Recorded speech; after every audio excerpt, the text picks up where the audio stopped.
I think we need to talk about this wide receiver that the Rams just recently added. Rams did sign wide receiver DeSean Jackson to a 1-year deal. The details, as far as the money goes of this deal, are still currently unavailable. I keep kind of refreshing, seeing to see if if something's gonna pop in for me.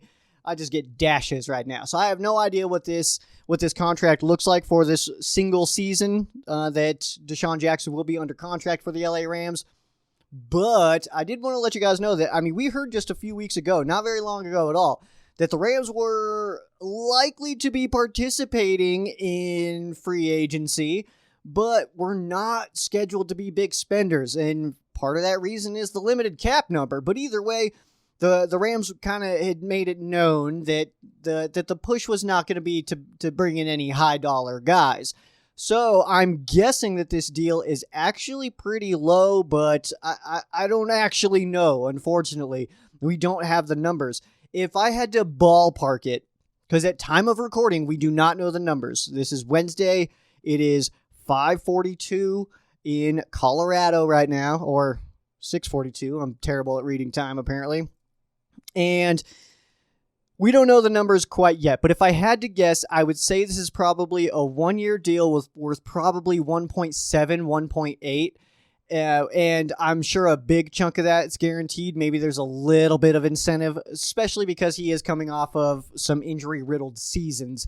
So, you know what? Maybe it is a little bit lower of the guarantee. Maybe that is on the low end, but I would put it about 1.7, 1.8 just based on my own predictions, honestly. So we'll see what happens with those DeSean Jackson numbers. But either way, D-Jax is now going to be an LA Ram catching the football from Matthew Stafford in the 2021 NFL season. So that should be some good stuff.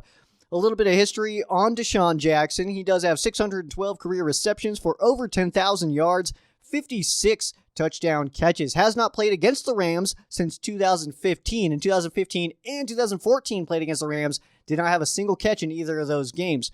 We have to go all the way back to 2011, last time that DeSean Jackson had a catch over the Rams, and that was, of course, the St. Louis Rams. And at that time, where was he playing? It was, I believe it was Washington, 2011, if I'm not mistaken. Let me just take a look at this as this page loads. 2011 was, that was Philadelphia. That's my bad.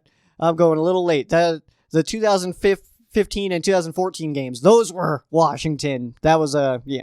So we got Philadelphia the last time that he had catches against the Rams. And in 2011, in that one game, had 6 catches for 102 yards and 1 receiving touchdown. 2008 also had a pretty big game against the Rams. 6 receptions for 106 yards, but no touchdowns there. So in total, that's all the numbers he's gotten. He's accumulated against the Rams.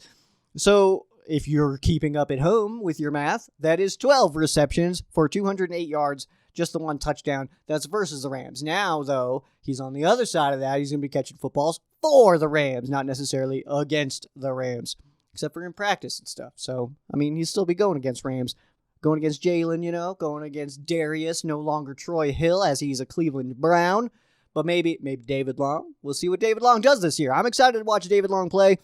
I just want to see him out there. I have no idea what to expect, but either way, we'll get some good practice time, I'm sure, against DeSean Jackson. So what does this ultimately mean for the LA Rams? I had put out a video where I was basically saying I do not see this happening. But I rewatched that video because I like to go back and kind of criticize myself a little bit. Happens a lot, but either way, I went back and I watched that, and one of the comments that I made was, don't take my words as absolute gold, because I was sitting right here on Ram Showcase saying that I don't think that there's any way the Rams sign Aqib Talib. I don't see any way the Rams sign Ndamukong Suh. And of course, we know that those both happened like almost immediately after I said that. So of course, I come out, I say this one with DeSean Jackson. I even I said those examples, and I was like, but I don't know, this just feels different. I don't really see a way that this would happen. And of course, it did. So you know what? Maybe I'm not good at predictions. Maybe Joe Stradamus should not be my nickname. But either way, we're gonna flip that around. All right, we're gonna get some good predictions coming up. Maybe not necessarily in this episode. But I think that's one of a prediction or a segment I want to bring back is the Joe Stradamus segment. It's gone extremely poorly in the past, but you know what? I'm willing to flip my luck here a little bit, and maybe we'll try to make it incentive-based as well.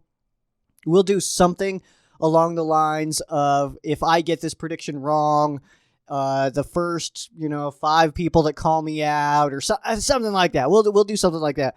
Speaking of, we'll get into that in a second, but either way, though, well, what does this mean for DeSean Jackson? What does DeSean Jackson specifically coming to the Rams? What does this mean to the Rams offense? So really what it means is the Rams just got a guy who has like an absolute rocket attached to his shoulder in Matthew Stafford. He can absolutely throw the deep balls, known as having a strong arm, known as one of the tough guys in the league. And overall, I mean, he's a good quarterback. He's definitely not in that top elite tier. At least, I mean, who knows what happens this year, but he's also 33. So I feel like we kind of know what he is, but also he was playing in Detroit. So it's a mess on trying to predict what is going to come out of Matthew Stafford. But now, if Jackson can stay healthy, that is a legitimate deep threat. The Rams did miss that last year. It was, of course, we heard the Van Jefferson talk, but when did he really even play that much? I just don't really remember seeing Van Jefferson play.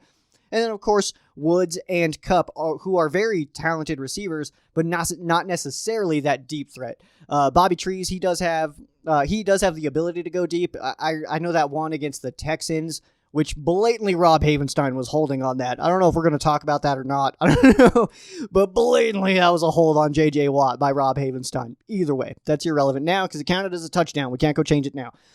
So Woods does have the ability to go deep, but DeSean Jackson, he's got the burners. And I think we all know that he's got the burners, but he's also 34 years old. So how much of that fuel is left there? I hate that. I hate the comments of, this guy's still got something left in the tank. It's like, well, is there a guy with more in the tank? Like, if I'm going on a road trip, I don't want the car that has a quarter of a tank left.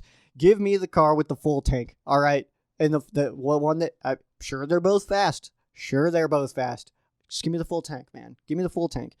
That's a bad example, I guess, because you can just fill up the tank. You can't necessarily just fill up the tank on a player, but either way, I digress.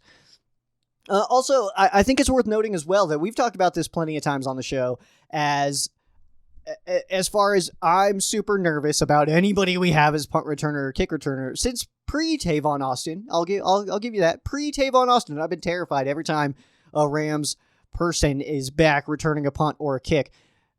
I think that DeSean Jackson comes in. I don't think you can really argue that there's anybody on this roster that's better than him at those positions. So, worst case scenario, I think we at least have a punt returner and kick returner for as long as he's healthy. And I'm not saying that he's going to get hurt. It's possible. It's always possible. This is a very violent sport with very high impacts. Any of these guys can get hurt. It's not necessarily injury prone, just being in the wrong spot at the wrong time. And sometimes it works out unfortunate for guys where they just happen to be in the wrong spots at the wrong times more often than other guys. So DeSean Jackson, maybe because he has not played a lot in the last few years. Maybe he's a little bit fresh though. Maybe that's kind of the secret here. What's up, Rams fans? I do appreciate you guys finishing all the way through the video. The whole thing. You guys did the whole video. That's absolutely incredible. What I need you to do now, though, I'm going to need you to hit the subscribe button. If you've already done that, awesome. You don't need to do it twice. One is more than enough. But if you've already done that, go ahead and watch this other video. I know you guys are going to love it. Peace! Go Rams!